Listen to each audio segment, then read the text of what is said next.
38 de la mañana de este martes 22 de julio de 2025. Comenzamos inmediatamente el panel de conversación de este día martes con nuestros invitados aquí en estudio, con Cristian Pertusé, quien es integrante del Consejo del INDH. Sigue siéndolo, con nuevo director.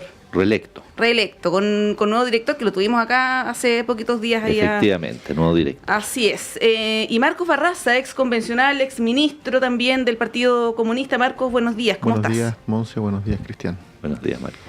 Bueno, entremos de lleno en materia. Lo comentábamos antes de salir al aire, lo de esta cumbre por la democracia siempre, que ha generado críticas, igual era esperable en todo caso, además en un año electoral, a pocos meses de las elecciones, cualquier acción u omisión del presidente del gobierno es motivo de críticas, algunas justificadas, otras menos, pero ahí, Cristian, quería partir preguntándote, ¿no? ¿Cómo lo ves? Ayer Pablo Tolosa, ex colega de Marco en la convención de la UDI, decía que él no compartía las críticas de su partido, y un par de horas después Evelyn Matei, que bueno, candidata de Pablo, por cierto, salió cuestionando con una crítica que no sé cómo la ponderan, ¿ah? Ella decía que el presidente podría estar ocupándose de cosas más importantes que estar en este tipo de instancias, ¿no? Está esa crítica, está el tema de no haber hecho mención, por ejemplo, a Venezuela, Nicaragua, en fin. Yo no sé si es que el presidente o los mandatarios en este tipo de instancias tienen que estar condenando cada régimen autoritario que hay, no solamente en Latinoamérica, sino que en el mundo, ¿no? Porque ahí la lista es bien interminable. Se criticaba, bueno, el tema también y estas críticas internas de los países que concurrieron a esta cumbre, de la situación política, por ejemplo, en España, ¿no? Y en el caso de Colombia. Bueno, hay críticas de distinta índole, y ahí, Cristian, te quería preguntar cómo las evalúas, si coincides con alguna o consideras que no tienen mucha justificación. En términos generales siempre van a haber críticas, unas pueden tener más peso, menos peso, depende cómo la vea cada uno. La pregunta siempre que uno se tiene que hacer es ¿para qué, a qué te lleva una cumbre o una reunión de esto? Yo darle tanto el nombre de cumbre no le daría. Es una reunión de 5 presidentes, uno europeo, el primer ministro español y los 4 presidentes que nombraste. Fue una reunión que creo que cuando hablamos de democracia, claro, uno busca mayor pluralismo, uno piensa en una reunión donde de verdad pensemos un poquitito más cuáles son las problemáticas que está viviendo la democracia hoy día en el mundo. Hay un informe del año pasado, de hace muy poco. Hoy día el mundo está gobernado por más regímenes no democráticos que democráticos, eso es lo preocupante. Entonces, creo que tuvo un problema de ser identitaria, nos quedamos con una crítica, digamos, a las extremas derechas, como lo definen ellos, populismos de derecha, a lo mejor yo diría, pero se queda corta, y por eso yo creo que se queda corta, no va a tener mayor peso que lo que se habló en estos días, y creo que ahí está. No sé si decir problemática, el presidente obviamente tiene el derecho, porque es el jefe de Estado, ya la política internacional, de reunirse con los gobernantes que espere, pero creo que se le dio demasiado revuelo acá en Chile. No sé cómo ha sido más allá de los países que vinieron, obviamente, que las prensas de esos países, pero mayor vuelo internacional o un mayor peso respecto a las conclusiones que tenga, no lo va a tener. Faltaron muchos primeros ministros o mandatarios de otros países que podrían ser a lo mejor de la misma línea de centro-izquierda que el presidente o los presidentes que estuvieron, pero más allá, claro, yo vuelvo a la lógica. Si vamos a hablar, y creo que ahí obviamente hay que hacer un esfuerzo mucho mayor de los países democráticos, inclusive de liderazgos de países que hoy día están con problemas en sus democracias, digamos, que las podemos ver debilitadas. ¿Cómo fortalecemos la democracia? Yo creo que eso podría haber tenido un mayor revuelo. Yo creo que va a ser como algo que va a quedar un poquitito ahí en el aspecto muy, muy local. Ya, ahora esto igual tiene una continuidad en septiembre en el contexto de la Asamblea General de Naciones Unidas.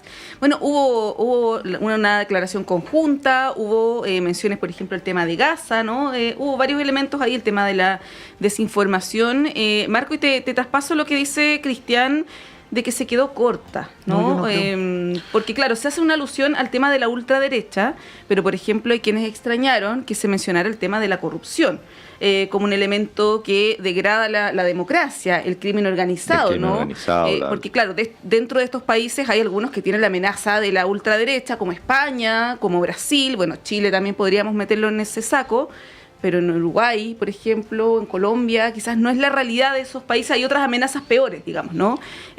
¿Cómo lo analizas? Yo lo veo de este modo, yo creo que fue un gran hito, un gran encuentro, no sé si la palabra es cumbre, porque suena muy rimbombante, pero es un gran hito, proporciona una señal muy importante en términos de gobiernos democráticos que están preocupados por el avance de los populismos de extrema derecha, lo pondría en esos términos, que son contrarios a los estándares democráticos. Creo que, visto en una mirada más longitudinal, esto no se agota en este encuentro, en este hito. Uno de los propósitos declarados por este encuentro es tener propuestas para la 85 sesión de las Naciones Unidas en el mes de septiembre. Y yo leí con claridad multilateralismo para resolver conflictos, cómo se fortalece el sistema de Naciones Unidas, a propósito de que la gobernanza mundial no está dando respuestas frente a graves conflictos, cómo se aborda la desigualdad, que es un fenómeno que socava a las democracias, distancia a los sistemas políticos de la percepción ciudadana, justicia social, que creo que nadie podría estar en contra de políticas que contribuyan de manera transversal al conjunto de la ciudadanía.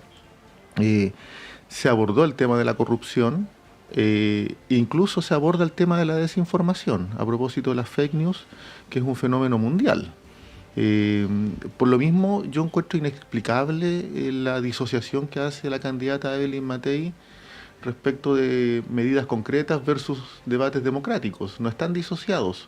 Ella misma fue víctima de una fake news por parte republicana en relación a una mentira que es un Alzheimer. Entonces, esta cumbre, lo que está haciendo, este encuentro, es problematizar realidades que afectan la convivencia democrática de los respectivos países y abordan las materias que he señalado, no otras, entre ellas la corrupción. Fortalecer el multilateralismo sin duda tiene una repercusión positiva en combatir el crimen organizado. El fenómeno del crimen organizado está traspasando las barreras de los países, tiene transnacionalización. Entonces, cuando uno habla de multilateralismo, habla de gobernanzas en el Estado internacional que permitan resolver de manera preventiva conflictos que están socavando la convivencia democrática. Bien, bueno, un tema que está vinculado con esto, lo dice Marco, es la desinformación y a propósito de la desinformación, cómo esto se plasma en nuestra realidad política, ¿no? Evelyn Matei ha sido víctima de aquello con una condena transversal, casi transversal. Ayer salió José Antonio Kast a decir, bueno, yo quizá debía haber sido más explícito, porque en un principio lo que dijo fue como que se desmarcó, ¿no?, de esta campaña de desinformación. Y ayer ya tomó un tono más autocrítico y vemos a una Evelyn Matei que, claro, sale más a la ofensiva, más allá de quedarse en esa posición de víctima de este hecho bastante condenable, que lo es, por cierto, y sale con una propuesta que es bien interesante. Yo creo que vale la pena comentarla respecto de la salud y de los pacientes, las pacientes oncológicas, ¿no?, de las listas de espera, y ahí apunta directo a una de las principales prioridades ciudadanas, porque veíamos antes a una Evelyn Matei muy encasillada en los temas de seguridad y de migración, hablando de la zanja, ¿no?, de la frontera, en fin. Pero ayer es una propuesta que tiene que ver con salud, que es un tema súper importante, y salud para las mujeres. tema del cáncer de mama, cáncer cervicouterino, que va a eliminar la lista de espera en los primeros 100 días de su gobierno.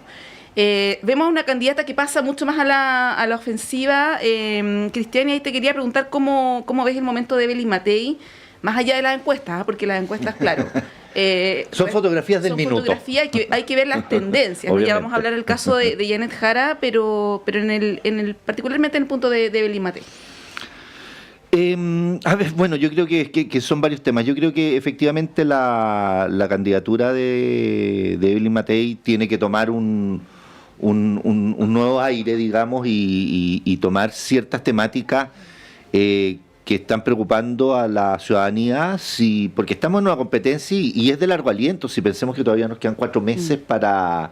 Todavía no están, ni siquiera, además, no están totalmente desplegadas las candidaturas. En un mes más vamos a saber quiénes van a ser efectivamente los inscritos, ¿cierto? Los inscritos, además, para el Congreso Nacional, que va a darle otro... ¿Cuántas listas van a haber? Hay toda una discusión entretenida. Pero tiene que tomar una lógica de mayores propuestas. Me parece bien que haya tomado esto, no quedarse solamente en los temas de crimen organizado, de migración y quiero ponerlo de migración no controlada, porque el tema de ilegal, no controlada, porque el tema de la migración lo estamos demonizando mucho, y las migraciones, nosotros somos un país de migrantes, eso hay que tener mucho ojo. No hay que demonizarlo en esos términos, pero sí la migración ilegal, la migración no controlada. Me parece bien además que empiece a tomar temáticas que tienen que ver además con temas que ella ha hecho, y en eso, en la medida que la candidatura tenga propuestas más sólidas, más concretas, obviamente puede ir revirtiendo las tendencias en las encuestas. Hemos visto cómo las encuestas en estos últimos meses han cambiado muy radical y muy rápidamente. O sea, pensemos un Kaiser que hace 2 o 3 meses estábamos diciendo que crecía como la espuma, y hoy día está con bajos porcentajes. La misma Janet Jara, que no aparecía, ¿cierto?, al principio, y que partió en un mes logró dar vuelta totalmente y sacarle el 60% que sacó en la primaria, en 1.300.000 votos. Yo creo que hay mucho, y en ese sentido la campaña obviamente tiene que ir mostrando ciertas temáticas, porque hay muchas temáticas. O sea, no solamente tenemos problemas de crimen, tenemos problemas de salud, tenemos una serie de problemáticas que estoy pensando, por ejemplo, lo que está sucediendo en el Hospital San Juan, ¿cierto?, que estaban pidiendo en la zona norte los alcaldes. O sea, tenemos muchas áreas, la economía, porque es muy fácil hablar de desigualdad. Yo escuchaba a Marco, me parece bien, o lo que plantea la cumbre, pero si no hablamos de crecimiento, ¿de qué desigualdad estamos planteando? Y tenemos problemas de crecimiento, tenemos problemas de desempleo. Las cifras de desempleo han aumentado. Sobre todo femenino. Y sobre todo femenino. O sea, ahí hay una problemática súper concreta y no se ha revertido desde la pandemia, ¿cierto?, el tema de las mujeres.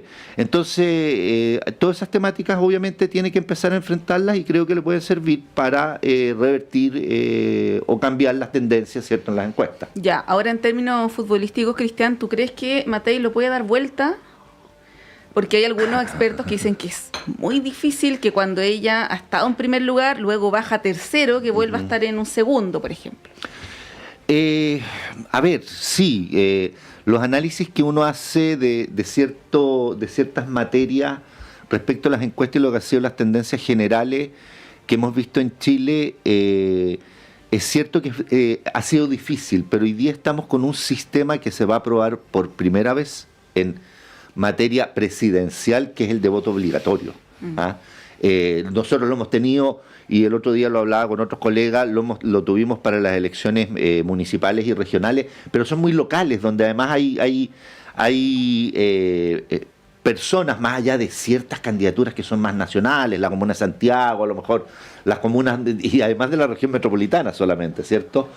O algunas capitales regionales, pero son bastante más enfocadas en las personas. Y sí, yo creo que en estos 4 meses es factible. Todavía tenemos un porcentaje que está rondando entre el 20 y el 30% de indeciso, que te pueden dar vuelta pueden cambiar las tendencias de quienes pasen a la segunda elección.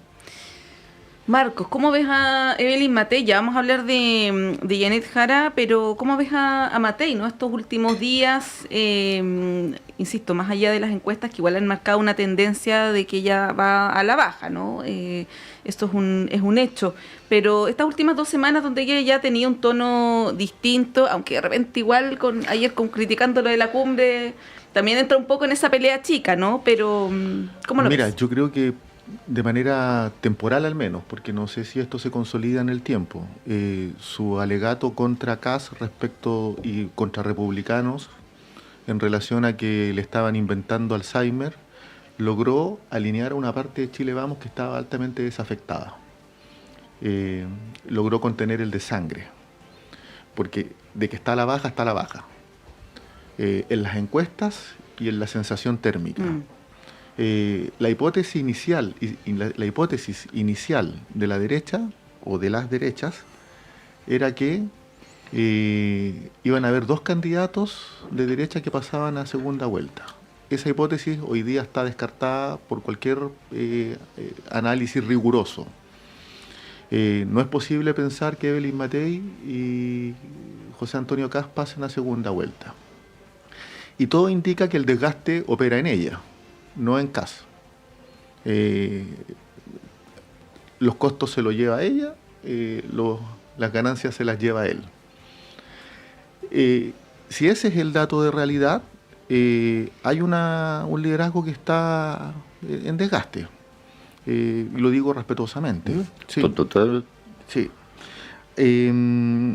Ahora, ¿cuál es la hipótesis más plausible?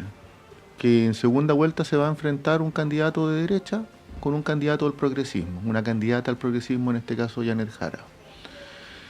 Lo preocupante es el tono que expresan republicanos respecto al debate democrático, porque, quiero insistir, inventarle una enfermedad no es solo denostativo, sino que es grave.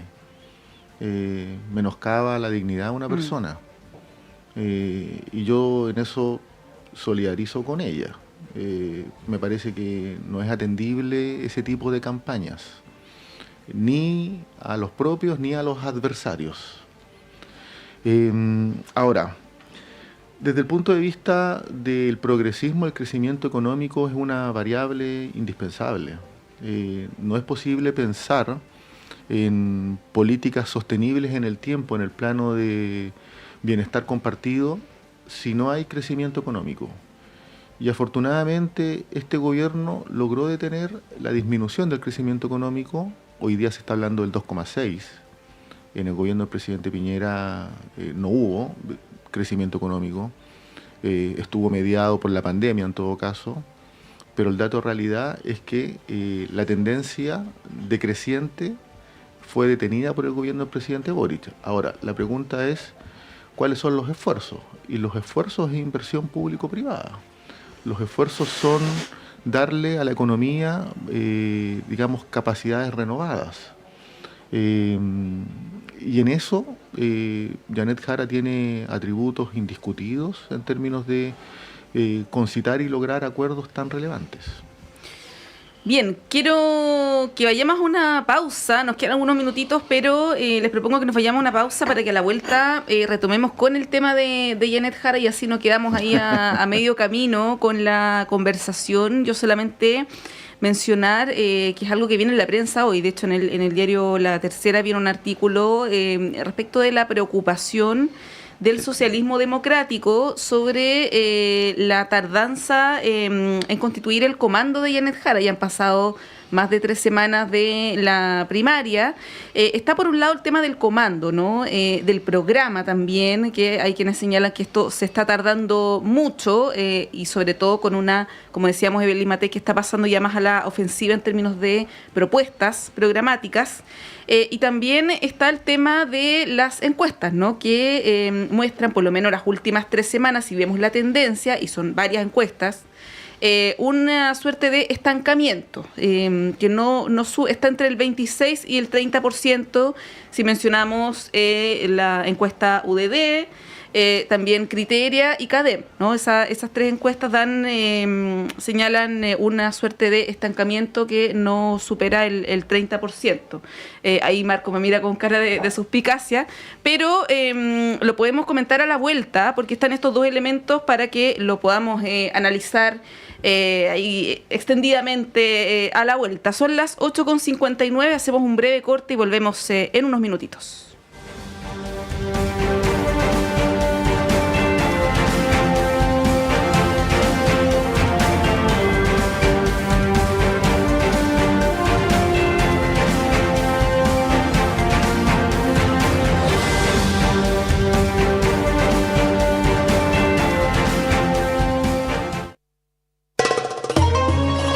¿Qué pide Palestina? El respeto al derecho internacional. Solamente eso. Una de las mayores catástrofes de este siglo XXI se vive en Palestina. Y nosotros, el domingo a las 9 de la mañana, hablamos de Palestina. Palestina por siempre en Radio Universidad de Chile. Encuéntranos en la plataforma Spotify y sintonízanos en Radio Universidad de Chile el domingo 9 de la mañana. Palestina por siempre. Palestina por siempre.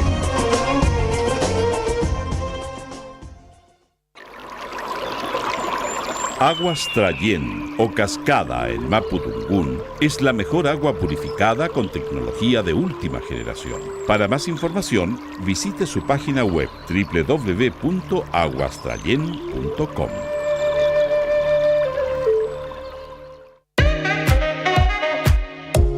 Durante 14 años, el tradicional espacio ciudadano saludable de la Facultad de Odontología de la Universidad de Chile ha acompañado un proceso de sensibilización y comunicación sobre las complejidades del fenómeno de la salud, formando una amplia y diversa red desde la academia, las y los tomadores de decisión y las organizaciones de la sociedad civil. Soy la periodista Cecilia Espinosa Cortés, conductora de A Tu Salud, y te quiero invitar a que juntas y juntos sigamos aprendiendo y problematizando lo que nos ocurre con el bienestar. Escúchanos todos los jueves de 11 a 12 horas en la 102.5 FM y en la señal en vivo de radio.uchile.cl. Hola, soy Hernán Zúñiga y los quiero invitar para que escuchen el Zócalo Nacional desde el 21 de marzo de 1999, luchando por la defensa y difusión de la producción musical de nuestro país. La cita es para los días jueves y viernes a partir de las 21 horas acá en Radio Universidad de Chile. Puede escuchar a través del 102.5 o en radio.chile.cl. Un abrazo de Cordillera. Los temas que importan en educación ya están en el aire. Soy la periodista Diana Porras y les quiero hacer una invitación a escuchar el programa Educación en el Aire, un programa del Senado Universitario donde abordamos calidad, investigación, financiamiento, participación y docencia. Estos son los pilares que transforman nuestra educación y queremos que tú seas parte de esta conversación. Todos los martes a las 18 horas en el 102.5 FM y radio.chile.cl.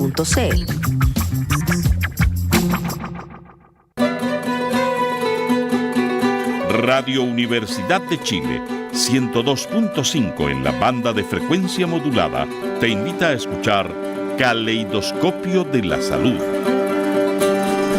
Del Departamento de Enfermería de la Universidad de Chile, un programa que respeta la autonomía y apoya la decisión informada de las personas frente al cuidado de su salud y la de otros. 110 años a la vanguardia de los ciudadanos en la salud del país.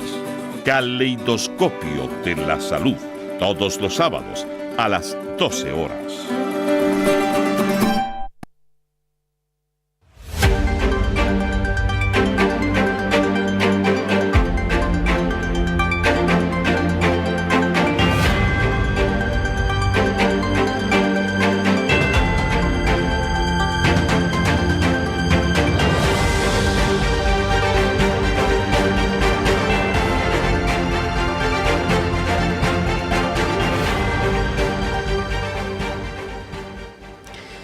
Regresamos a esta primera edición de Radio Análisis, a nuestro panel de conversación cuando son las 9:03 de la mañana. Estamos con Marcos Barraza y con Cristian Pertucé. Yo les había dejado el tema antes de la pausa de Janet Jara y planteaba dos elementos o dos supuestos. Ahí tú, Marcos, lo puedes destrozar si quieres. Uno de ellos es el supuesto estancamiento en las encuestas. Han pasado 3 semanas desde la primaria, tampoco da para quizás ver una tendencia más larga, ¿no? Y lo segundo, la demora, insisto, en un lapso también breve de tiempo, la demora en el programa y en el comando. Esto tiene plazos establecidos porque se tiene que entregar algo al CERVEL cuando se inscriba la candidatura, ¿no? Puede ser un esbozo de programa, pero igual algo tiene que haber, me imagino, un punteo de ideas, pero hasta el momento... Un paper de 7 páginas. Claro, ya, bueno, ahí Cristian lo dice con sorna, ¿no? Sí, obviamente. Perdóname, Marco, en buena onda. Marco, ¿qué podríamos Mira, decir? yo lo primero es que, así como es precipitado, inadecuado haber formulado la hipótesis y fuera de toda realidad de que iban a pasar 2 candidatos de derecha a la segunda vuelta, también es precipitado y fuera de realidad decir que hay estancamiento en los resultados de las encuestas de Janet Jara. O sea, la campaña aún no comienza. Las listas se inscriben, las candidaturas presidenciales el 18 de agosto. Entonces, es opinología de analistas plantear que 3 semanas dan tendencia. O sea, la campaña no ha comenzado. Y lo que hemos visto es que, no habiendo comenzado la campaña, Janet Jara ha crecido en adhesión y respaldo ciudadano. ¿Cuánto más va a crecer? Yo creo que tiene mucho potencial. Y soy optimista de que, existiendo oportunidades de triunfo, se puedan materializar. Pero es una campaña que aún no se despliega. Y yo coincido con una cuestión central, que esta va a ser la primera elección presidencial que se va a dirimir con voto obligatorio. Y el voto obligatorio impacta en el orden de 5 millones de personas que han demostrado, con preferencias electivas, que no tienen sesgos, para ponerlo en positivo, políticos. Es decir, rechazaron el primer proceso constituyente, esos 5 millones de personas rechazaron el segundo proceso constituyente. 2 constituciones que estaban en las antípodas. Qué bueno que lo reconozca, están en las antípodas. Eran planteamientos absolutamente distintos. La primera, un Estado democrático social de derecho; la segunda, una constitucionalización de las leyes orgánicas de la dictadura. Entonces, si ese es el dato de realidad, esta es una elección altamente desafiante.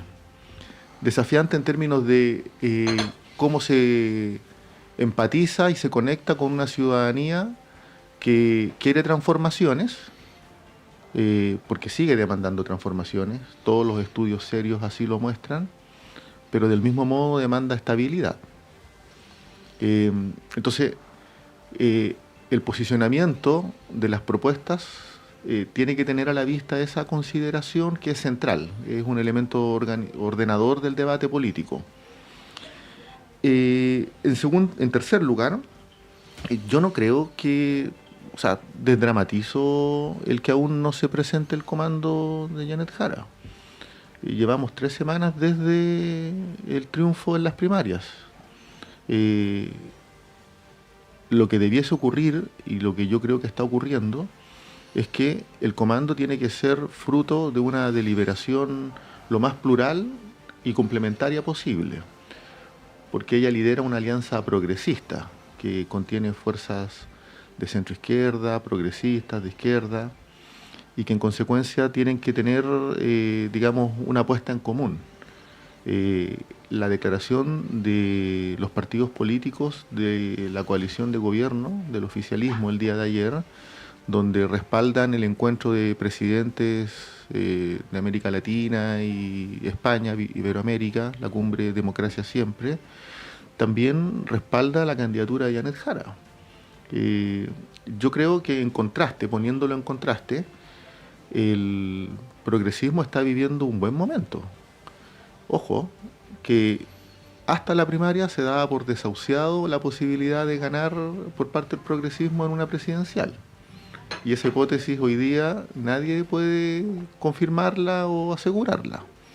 En segundo lugar, el progresismo está encaminado y enrilado en tener una lista parlamentaria única. Y eso a partir de un principio de realidad. No basta con tener la presidencia de la República si no se tiene un Congreso favorable a las transformaciones que esa presidencia pretende impulsar. En contraste, lo que uno está viendo es que en el caso de la derecha ha habido llamados a tener lista unitaria y eso no ha prosperado. No hay unidad de propósitos como sí hay en el progresismo. Y eso hace una diferencia sustantiva a la hora del potencial de crecimiento que puede tener cada fuerza. Vamos a ver si se logra lo de la lista única, porque eso también está ahí en desarrollo. Oye, a propósito de algo que decía Marco, quería citarles una frase que dijo ayer la presidenta Bachelet en el marco de algunas reuniones que están sosteniendo por estos encuentros de esta cumbre, no cumbre, de la democracia. Decía, hay jóvenes bacheletistas pero que aman a Kast porque les encantan su video de TikTok. A propósito también de esta... personas que votan quizás sin afiliación ideológica, ¿no? Y que se contradicen en sus mismas elecciones. Cristian, bueno, te pregunto si es que el progresismo está en un buen momento, como lo describe Marcos con bastante optimismo, ¿no? Tú ves eso también y te pregunto también por el tema de las listas parlamentarias.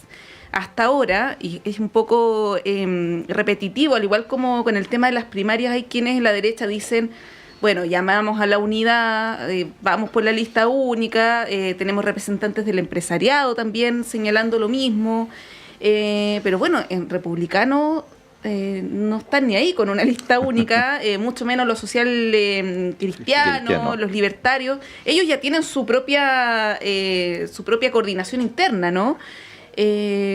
¿Tú crees que vale la pena seguir insistiendo en algo así? Como que comunicacionalmente incluso es cansador. ¿Por qué no se dedican sus esfuerzos a otros temas, ¿no? ¿Cómo lo ves? ¿Vale la pena? No, yo creo que no vale la pena, pero llamar, hay mucha gente que de alguna manera está buscando el tema de la unidad, una unidad de repente que puede ser medio forzada. Tenemos una fragmentación en Chile. Yo escuchaba a Marco, me acordaba alguna frase. Primero, que sí, el progresismo no está. Yo siempre recuerdo una frase que tenía el presidente Piñera, era nadie tiene clavada la rueda de la fortuna. Esa era una frase que siempre decía el presidente Piñera. Y yo creo que es cierto, y más en una democracia donde obviamente las preferencias del electorado, las preferencias de los ciudadanos pueden cambiar por razones de repente muy particulares que le ocurran a él en el minuto inclusive de la votación. Ahora, si está pasando por un mejor o peor momento, no lo sé. Yo creo que efectivamente, como decía Marco, estamos a 3 semanas de... Ahora, diferencias con Marco. La campaña ya la partió Janet Jara, la campaña la partió con las primarias y es la única candidata, me parece que hay alguno que ya juntó las 35.000 firmas, pero la única candidata que sabemos afirme que está inscrita porque ganó la primaria, digamos. Ella está y ya es candidata a la presidencia de la República, quedó el día que ganó, el día que declaró, la semana pasada declaró el CERVEL ya los resultados finales, ¿cierto? Y ya está inscrita, o sea, eso lo sabemos si es cierto, ella partió la campaña hace... un mes y medio atrás cuando partió la campaña de primaria. Entonces, ella ha estado, yo creo que efectivamente ha tenido una ola que la ha llevado que tiene un porcentaje que subió rápidamente, lo dije en el bloque pasado. Subió de no tener grandes porcentajes y de hecho de ser muy resistida. Yo recordaba que fue muy resistida y tuvieron en el Partido Comunista grandes discusiones de quién era el candidato, digamos, porque estaba la idea, al menos de lo que se sabía por la prensa, la idea del exalcalde Jadwe, la idea de Janet que otros promovían, y ahí hubo una temática hasta que ella fue proclamada por el partido y fue la que compitió, ¿cierto?, en las primarias de la centroizquierda, la izquierda y la centroizquierda. Yo creo que ya está en campaña. ¿Puede ser el techo? ¿No puede ser el techo? A ver, hay que verlo. Yo, como dije, esto puede cambiar mucho, pero yo creo que está bordeando hoy día lo que uno ve, digamos, de los análisis que hace la encuesta, que está en los mismos niveles que la aprobación del presidente de la República. ¿Puede moverse más? eso es decisión de los electores. Yo creo que las encuestas te dan una fotografía al minuto, pueden cambiar. Las encuestas, además, en el último tiempo en Chile, nosotros eso no lo tenemos tan claro, han cambiado mucho. Un José Antonio Kast que hace 2 años estaba arriba en las encuestas, que después empezó a subir el año pasado, la candidata McKay, lo que decía con Kaiser, lo que veíamos con Toá, que subió muy rápidamente cuando dejó el Ministerio del Interior, ¿cierto? No apuntaba o no tenía grandes adhesiones. La candidatura de Janet Jara terminó ganando con un porcentaje importante, un 60%. Entonces, ahí tenemos mucho cambio. Y yo creo que el tema de las listas es complejo para todo por la fragmentación política que tenemos, y ahí voy a ir a 2 puntos. La fragmentación política que tenemos, obviamente todos los partidos van a querer algún espacio y ahí van a haber decisiones importantes. O sea, estamos pensando que el socialismo democrático son 5 partidos, ¿ah? Estoy pensando socialistas, PPD, liberales, radicales, Sí, 4. La DC, que lo quieren, la DC, ese era que lo quieren incluir. Después, por el otro lado, está el Frente Amplio, el Partido Comunista, que son los más grandes, pero está también el Frente Regionalista Verde Social, que llevó una candidatura y que va a querer sus cupos. Es lo mismo que pasa en la derecha. Y yo creo que más allá de cuando nosotros no vemos un programa y vemos hablar de unidad de propósito, yo creo que es una unidad de propósito electoral, digamos, y es el problema que ha tenido, porque todavía tenemos en el gobierno 2 coaliciones, no tenemos una gran coalición. Tenemos 2 coaliciones, ¿cierto? Y hay una estrategia más electoral que una unidad de propósitos. Cuando no se logra plasmar esto en un programa, cuando no se logra, que puede pasarle también a las derechas, como lo decían, que hay diferencias claras, yo creo que es más electoral. Y yo creo que también tenemos que pensar, porque aquí, fíjense que en términos generales, lo que se ve mucho en las elecciones, que la gente vota por un determinado presidente de la República, pero el voto es cruzado respecto de los congresistas, diputados o senadores.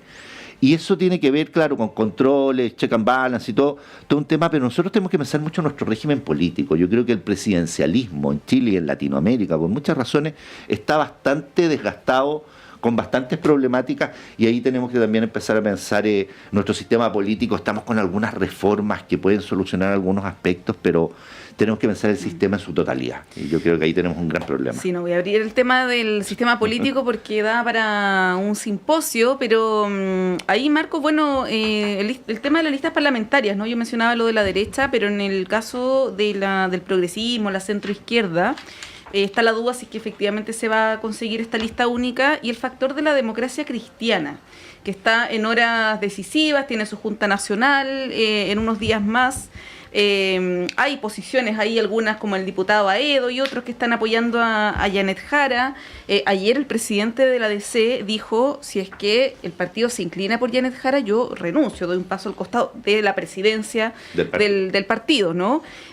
¿Cómo ven el tema de la democracia cristiana, que igual es, más allá que son pocos militantes en comparación a lo que fue, tiene un simbolismo, ¿no? Esto de una transversalidad en el caso de la candidatura de Janet Jara? A ver, lo primero, yo quiero consignar una diferencia sustantiva entre el tránsito que está haciendo la derecha respecto al debate parlamentario al tránsito que está haciendo el progresismo.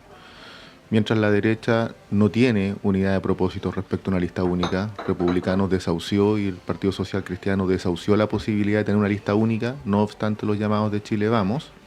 En el caso del progresismo hay un debate vivo, presente, respecto de cómo configurar una lista única, donde todos los partidos que son parte del progresismo, los 8 partidos que conforman el sustento del gobierno, están embarcados en esta discusión. Y yo tengo optimismo respecto de que eso se va a concretar. Y va a ser una gran noticia para el progresismo y para Chile en consecuencia. Unidad por Chile, que es el pacto que sustenta la candidatura de Janet Jara, e idealmente una lista única parlamentaria, evidentemente que tiene que dar una discusión sobre las características de una nueva coalición. Lo que estamos viendo es una proyección del progresismo, y eso supone superar algunos déficits o dificultades que han existido. Transformar con estabilidad requiere una coalición que sustente esos procesos. Ahora, respecto a la democracia cristiana, yo creo que la democracia cristiana tiene mucho que aportar para Chile. Es un partido que no solo es simbólico, sino que ha estado en grandes cambios en la historia de Chile. Fue parte de la nueva mayoría, fue parte del gobierno de Frei Montalva, sustentó el gobierno de Frei Montalva, que le dio grandes avances al país. Tiene un activo que no es solo simbólico, sino que tiene peso específico. Y yo creo que el sentir mayoritario de la democracia cristiana es el progresismo. Yo espero que se sientan parte de este proceso. Y también sería provechoso desde el punto de vista de la lista única la participación activa de la democracia cristiana. Ahora, la DC puede decir, no apoyamos a Janet Jara, pero sí integramos la lista parlamentaria. En términos reglamentarios podría ser. Podría ser porque no participó en la primaria, Claro. o sea, dar libertad de acción, que es lo que está planteando por lo menos lo que leí el presidente del partido, que era libertad de acción a los militantes respecto a las candidaturas, porque el otro es un pacto que no está al alero de hecho, por eso se está negociando todavía, no está al alero del pacto que se hizo para la primaria de la presidenta, Claro. Entonces eso va por un carril, que fue lo que se hizo, y ahora se ve cómo se conforman las listas, que es otro pacto en definitiva que firman los presidentes y los secretarios generales de los partidos, y se puede integrar perfectamente y se puede hacer digamos. Sería hay raro problema. igual, pero se podría hacer. Se podría Yo hacer. esperaré el debate de la democracia cristiana. No soy Va a estar bueno, interviniente. ¿ah? Ahora Que Va a van a estar poner bueno una cámara el ahí. fin de semana, va a estar bueno. yo creo que la democracia cristiana tiene una orientación al bien común, puede aportar mucho más a Chile y espero que forme parte de este proyecto que sustenta la candidatura de Janet Jara, siendo un componente activo en términos de ideas, de programa, y también para efectos de una candidatura, de una lista única que fortalece la democracia. Nos quedan algunos minutos, Cristian, Marcos, y los quería llevar al tema de este famoso sicario que ayer conocimos, que salió del país un par de días después de su liberación, lo que ha generado una serie de reacciones, de especulaciones también. Ya teníamos la información a fines de la semana pasada de que su nombre en realidad no era su nombre, sino que era su alias. Ahora sabemos que él pagó 2,5 millones de pesos a un taxi, de estas aplicaciones, para que lo llevara al norte, y de ahí se habría escapado por un paso no habilitado, que hay muchos en nuestro país con una frontera bien porosa, ¿no? Y ahí quería partir preguntándoles cómo ven este escenario. Ayer el fiscal nacional hablaba, se lamentaba también de esto. Hay una idea de generar mayor control a los extranjeros que están en prisión, que son el 16%, decía ayer el ministro Cordero.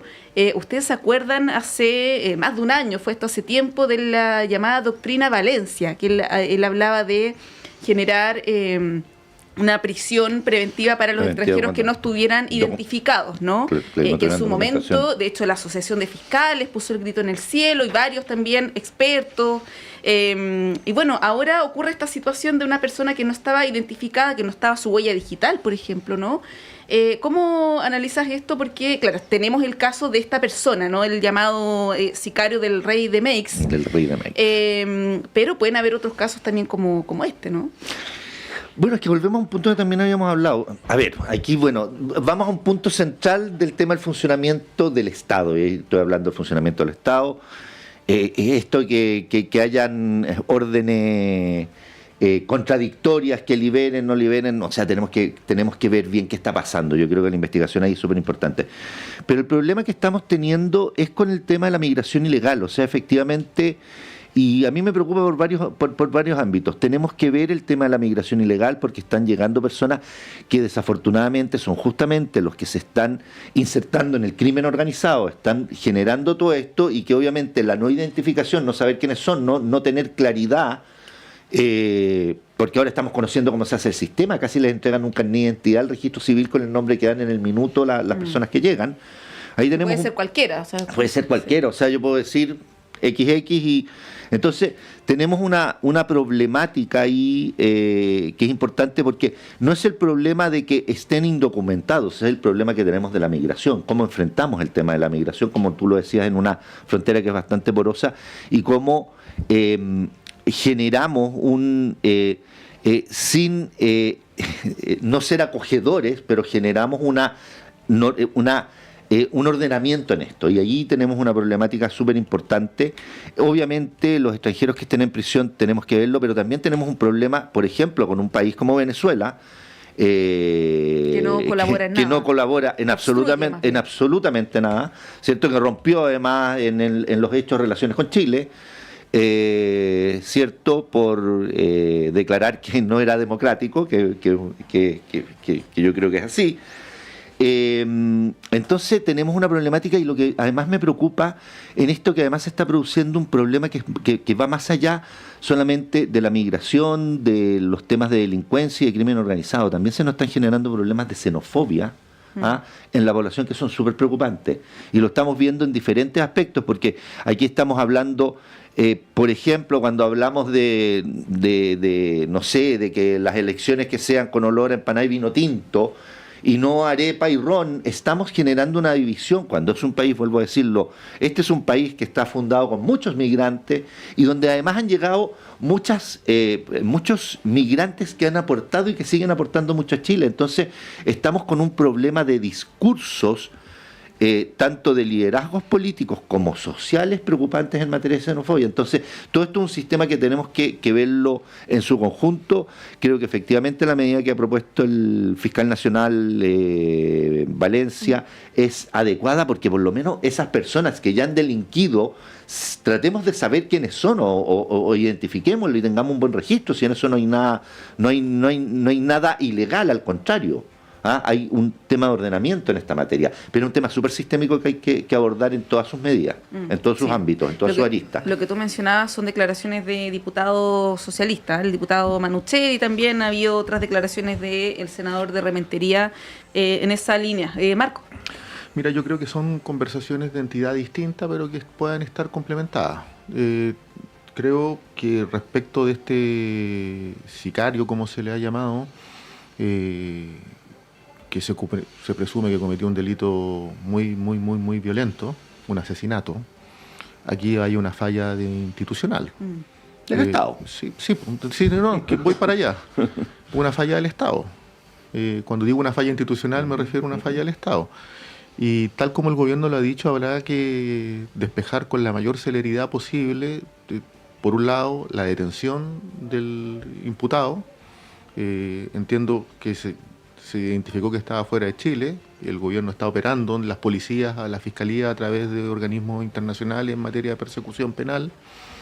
Y por otro lado, habrá que determinar las responsabilidades, si hay negligencia inexcusable o algo más grave en términos de penetración del crimen organizado en instituciones del Estado.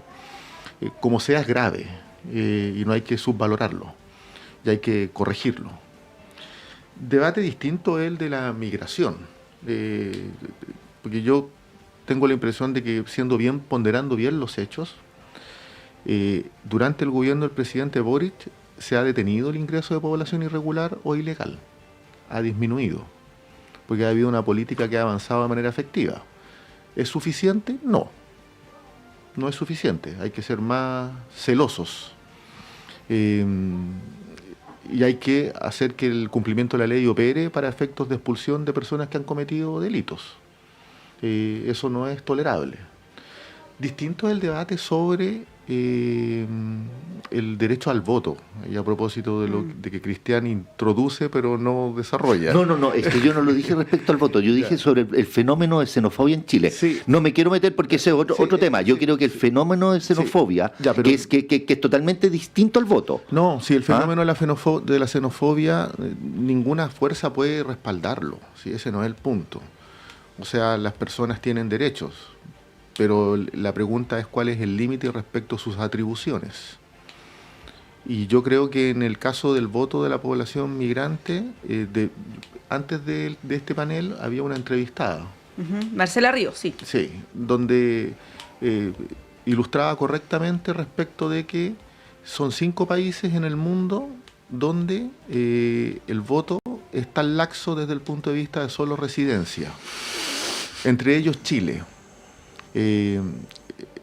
La mayoría de los países son más cautelosos en el sentido de establecer exigencias un poco más reforzadas en términos de años de permanencia en el país, carta de ciudadanía o de nacionalidad.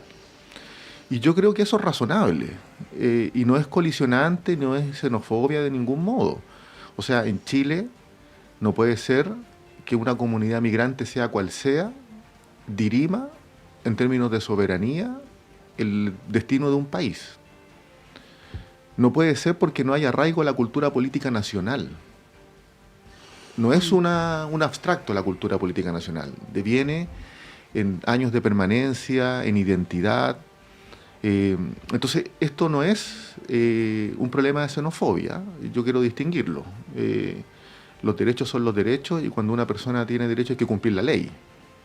Mi punto es que el estándar en materia de habilitación para el voto es un estándar que está demasiado laxo. Claro, el tema del fenómeno migratorio es relativamente reciente, ¿no? Por lo tanto, la legislación ahí se tiene que adaptar a aquello. La pregunta es si es que conviene hacerlo a pocos meses de la elección, ¿no? Que es algo que se ha advertido como problemático. Son las 9:30, tenemos que despedir este bloque. Don Cristian Pertusé, muchas gracias como siempre por acompañarnos. Feliz de la vida, aunque me quedé con hartas palabras en la boca, pero bueno, para la otra. Es habitual. Habitué, sí, muchas gracias, Monse. Marcos Barraza, muchas gracias, que tengas un estupendo Monse, día. Gracias, Cristian. Gracias también, Dimar. 9:30, hacemos un breve corte y a la vuelta está Claudio Medrano con ustedes.